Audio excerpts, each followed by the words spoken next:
Good morning all of you. मैं चमन श्रीवास्तव। आज के इस वीडियो में हम लोग स्ट्रक्चर ऑफ एटम के बारे में पढ़ेंगे, जो कि मॉडर्न फिजिक्स का एक पार्ट है। तो सबसे पहले हम लोग स्ट्रक्चर ऑफ एटम के बारे में जानेंगे कि आखिर एटम का स्ट्रक्चर होता कैसा है। और एटम्स के बारे में जानने के पहले हम लोग थोड़ा इसका शुरुआत के बारे में जानने की कोशिश करते हैं। तो सबसे पहले एटम्स के बारे में बताया था डाल्टन ने, जो कि 1803 ईस्वी में बताया था, जिसे हम लोग डाल्टन थ्योरी के नाम से भी जानते हैं। तो चलिए डाल्टन थ्योरी के हम थोड़ा सा ब्रीफली उसको हम समझा देते हैं कि आखिर डाल्टन ने अपने थ्योरी में क्या कहा था और वो क्यों उनका थ्योरी फेल कर गया। फिर उसके बाद उन्होंने रदरफोर्ड ने उनके थ्योरी के बारे में अधिक से अधिक और अधिक एक्सप्लेन किया और उनके मॉडल को गलत साबित किया, और आखिर में रदरफोर्ड का भी मॉडल फेल कर गया। फिर उसको भी आगे हम लोग देखेंगे क्यों फेल कर गया। तो सबसे पहले हम लोग जानने की कोशिश करते हैं कि डाल्टन का थ्योरी क्या था। डाल्टन ने कहा था कि जो भी एलिमेंट का सबसे स्मॉलेस्ट पार्ट होता है, the smallest part of any element is known as atom. मतलब कि जो एलिमेंट्स का सबसे स्मॉलेस्ट मतलब कि सबसे छोटा पार्ट जो होगा वो एटम होगा। और सेकंड बात उन्होंने कहा था कि बहुत सारे एटम से मिलकर मॉलिक्यूल्स बनते हैं। ओके, मतलब एक मॉलिक्यूल्स में एक से अधिक एटम होते हैं। ओके, फिर उन्होंने तीसरी बात बोली कि हम एटम्स को ब्रेक नहीं कर सकते हैं, मतलब कि हम एटम को तोड़ नहीं सकते हैं, जो कि यही बात उन्होंने गलत कही थी, जिसको रदरफोर्ड ने अपने एक्सपेरिमेंट में गलत साबित किया। ओके, तो चलिए हम लोग जानने की कोशिश करते हैं कि रदरफोर्ड का एक्सपेरिमेंट क्या था और कैसे उन्होंने डाल्टन के एटॉमिक थ्योरी को गलत साबित किया। ओके, रदरफोर्ड एक्सपेरिमेंट में सबसे पहले उन्होंने अपने क्या किया रदरफोर्ड ने कि एक गोल्ड फॉयल लिया जो कि बहुत ही पतला था। ओके, जिसका रेडियस बहुत ही कम था। ओके, और फिर उन्होंने अपना एक चैम्बर था जो कि वैक्यूम चैम्बर था।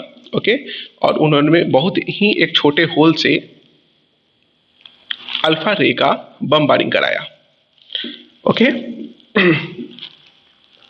अल्फा रे के बारे में हम लोग थोड़ा सा ब्रीफली जान लेते हैं। अल्फा रे पे पॉजिटिव चार्ज कैरी करता है अल्फा रे, मतलब कि ये अल्फा रे जो होता है वो पॉजिटिवली चार्ज होता है। ओके, अब उन्होंने क्या किया, अल्फा रे से बमबारिंग कराया गोल्ड फॉइल पे, मतलब कि जो हमारा सोने का चादर था, बहुत ही पतला चादर। ओके, तो उन्होंने क्या देखा कि बहुत सारा जो रे है, जो मैक्सिमम रे है वो सीधा निकल जा रहा है। ओके, जो मैक्सिमम रे है वो सीधा निकल जा रहा है। इसका मतलब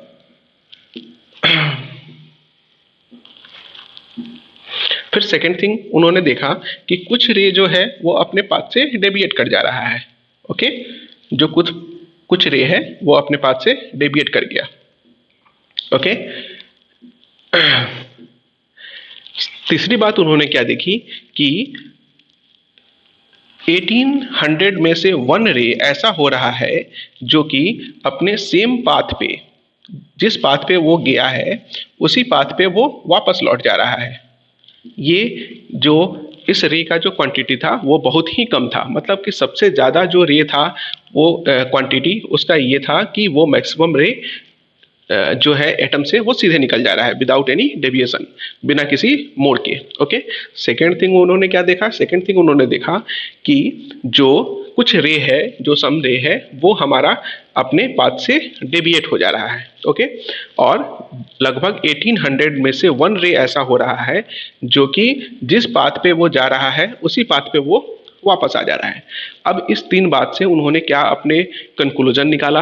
कंक्लूजन उन्होंने ये निकाला, पहला चीज कि जो कि कुछ बहुत सारे रे जो हैं वो सीधा निकल जा रहे हैं।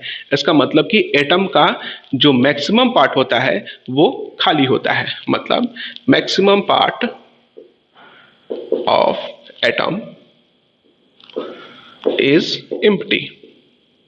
ओके, सेकेंड थिंग उन्होंने क्या देखा, सेकेंड थिंग उन्होंने देखा कि कुछ रे जो है वो अपने पाथ से डेविएट हो जा रहा है।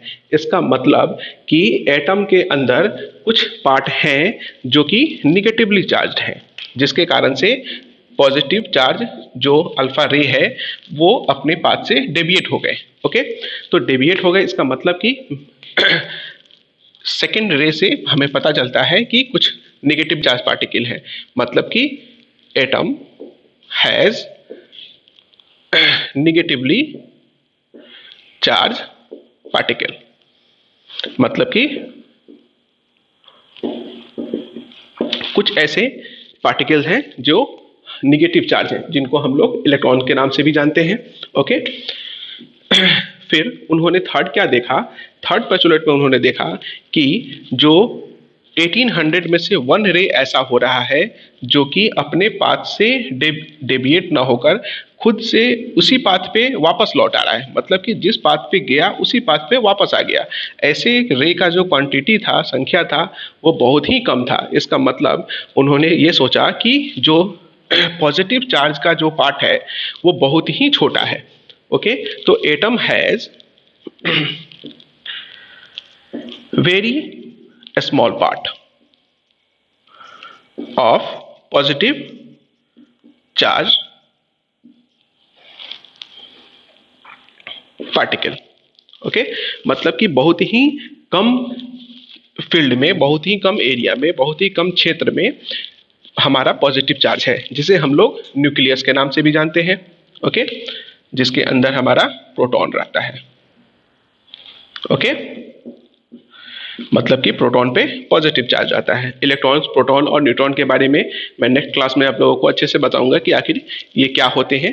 फिलहाल हम लोग इतना जानते हैं कि रदरफोर्ड ने अपने एक्सपेरिमेंट में क्या किया, इन तीन चीज़ों के बारे में उन्होंने फोकस किया। ओके, फिर उनका जो मॉडल है ये फेल कर गया। क्यों फेल कर गया, अभी हम उसके बारे में पढ़ेंगे। ओके,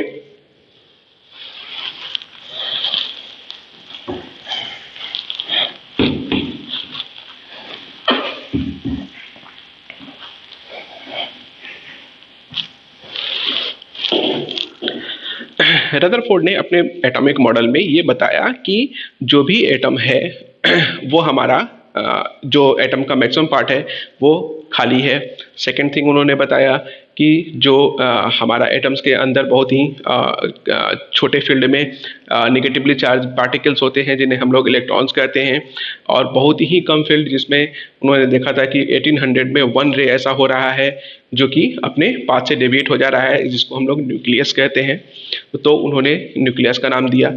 लेकिन उन्होंने अपने मॉडल में अपने जो एक्सपेरिमेंट किया उसमें उन्होंने ये नहीं बताया कि आखिर इलेक्ट्रॉन्स का एनर्जी क्या है, उसका एनर्जी लेवल क्या है। ओके, तो उनकी पहली गलती ये थी कि एनर्जी के बारे में उन्होंने नहीं बताया। मीन्स अब एनर्जी का बात क्या होता है, मतलब कि अगर हम कहें कि कोई भी एटम अगर इलेक्ट्रॉन्स जो है वो न्यूक्लियस का चक्कर लगा रहा है। ओके, अगर न्यूक्लियस का अगर वो चक्कर लगा रहा है तो उसे उसका एनर्जी हर टाइम टू टाइम उसका डाउन होते जाएगा। अगर हम इसे छोटे से एग्जांपल से समझें, अगर हम आपको किसी अपने जगह से दूसरे किसी जगह पे भेजते हैं, ओके, जिसका डिस्टेंस अगर हम मान लेते हैं 10 किलोमीटर डिस्टेंस है, तो अगर आपको हम फर्स्ट टाइम भेजते हैं 10 किलोमीटर तो आपका समय जो लगेगा मान लीजिए कि 5 मिनट समय लगता है। लेकिन अगर हम आपको सेकेंड टाइम में, अगर सेकेंड बार में अगर आपको दूसरे बार भेजते हैं तो ये टाइम हो सकता है 5 मिनट के ना लग के 10 मिनट लगे, फिर थर्ड टाइम में 15 मिनट लगे। मतलब कि आपका जैसे जैसे आप टाइम्स आपका बढ़ेगा, आपका जो एनर्जी है वो डाउन होगा, और आप एक ऐसा समय आएगा जिस समय में आप थक जाइएगा और कहिएगा कि मैं अब नहीं जा पाऊंगा। ओके, तो इलेक्ट्रॉन के साथ भी ऐसा होना चाहिए जो कि मान लीजिए इलेक्ट्रॉन यहाँ से चक्कर लगा रहा है और इलेक्ट्रॉन चक्कर लगाते लगाते उसका ये पाथ होना चाहिए। ओके, लेकिन उसका एनर्जी जो है वो डाउन हो गया। ओके, तो एनर्जी डाउन होने की वजह से वो क्या हुआ, इस पाथ को फॉलो करने लगा। ओके, अब जब इस पाथ को फॉलो किया तो इस पाथ को फॉलो करते करते उसका ये पाथ होना चाहिए था, लेकिन फिर से उसका एनर्जी डाउन हो गया। तो फिर वो ये पाथ फॉलो करने लगा और एनर्जी डाउन होते होते वो एक समय में आकर न्यूक्लियस में आकर गिर जाएगा। मतलब कि इलेक्ट्रॉन्स का जो हमारा एग्जिस्टेंस है, जो इलेक्ट्रॉन का अस्तित्व है, वो खत्म हो जाएगा। लेकिन ऐसा होता नहीं है। अगर इलेक्ट्रॉन खत्म तो न्यूक्लियस खत्म, न्यूक्लियस खत्म तो हमारा एटम खत्म, एटम खत्म तो मॉलिक्यूल्स खत्म, मॉलिक्यूल्स खत्म तो हमारा मैटर खत्म, अगर मैटर खत्म तो यूनिवर्स खत्म। लेकिन ऐसा होता नहीं है। ओके, तो उन्होंने पहली गलती बताई, उनकी पहली गलती ये थी कि उन्होंने इलेक्ट्रॉन के एनर्जी के बारे में नहीं बताया कि आखिर कौन सा क्या एनर्जी है जो कि इसको बांध कर रखता है उसी पाथ पे। ओके, वो अपने पाथ से डेविएट नहीं होता है। आखिर वो कौन सा एनर्जी है, या फिर वो हम उसको नेक्स्ट क्लास में पढ़ेंगे। उसे सेंट्रीपिटल और सेंट्रीफ्यूगल फोर्स कहते हैं, जो कि रदरफोर्ड ने नहीं बताया। ओके, तो जिसके कारण से पहला कारण था ये, जिनके कारण से रदरफोर्ड का एक्सपेरिमेंट जो है वो फेल कर गया। सेकेंड थिंग उन्होंने बताया, उनका कारण था कि जो भी हमारा एटम का स्ट्रक्चर होता है उसका उसके अंदर जो इलेक्ट्रॉन्स हैं वो हर एक अलग अलग ऑर्बिट पे घूमते हैं। मीन्स अगर हम कहें कि अगर ये एटम है तो इसके अंदर जो भी हमारा इलेक्ट्रॉन्स का ऑर्बिट होगा, मतलब कक्षा होगा, वो अलग अलग होगा। ओके, अब इस जो ऑर्बिट को हम लोग एनर्जी लेवल भी कहते हैं। मतलब कि उसका हर एक ऑर्बिट का एक एनर्जी लेवल होता है और उसी एनर्जी लेवल में वो इलेक्ट्रॉन्स घूमते रहते हैं। इसको मैं नेक्स्ट क्लास पे अच्छे से समझाऊंगा कि इलेक्ट्रॉन्स के ऑर्बिट क्या होते हैं, उनका एनर्जी लेवल कैसे होता है, हर एक इलेक्ट्रॉन्स हर एक ऑर्बिट में हम नंबर ऑफ इलेक्ट्रॉन्स को कैसे फाइंड आउट कर सकते हैं, उनका जो स्पिन क्वांटम नंबर क्या होता है। बहुत सारे पॉइंट हैं जिनको मैं नेक्स्ट वीडियो में बताऊंगा, जो कि बोर्स एटॉमिक थ्योरी के नाम से भी जाना जाता है। इनके मॉडल को जो फेल हुआ उनको अच्छे से एक्सप्लेन किया बोर ने, और अपना एक मॉडल लेके आए जिसे हम लोग बोर एटॉमिक मॉडल से भी कहते हैं, जिसे हम लोग क्वांटम थ्योरी के भी नाम से जानते हैं। ओके, तो नेक्स्ट वीडियो में मैं इसको लेके एक वीडियो बनाऊंगा। ओके, तो आज के लिए इतना ही रहने देते हैं। Thank you.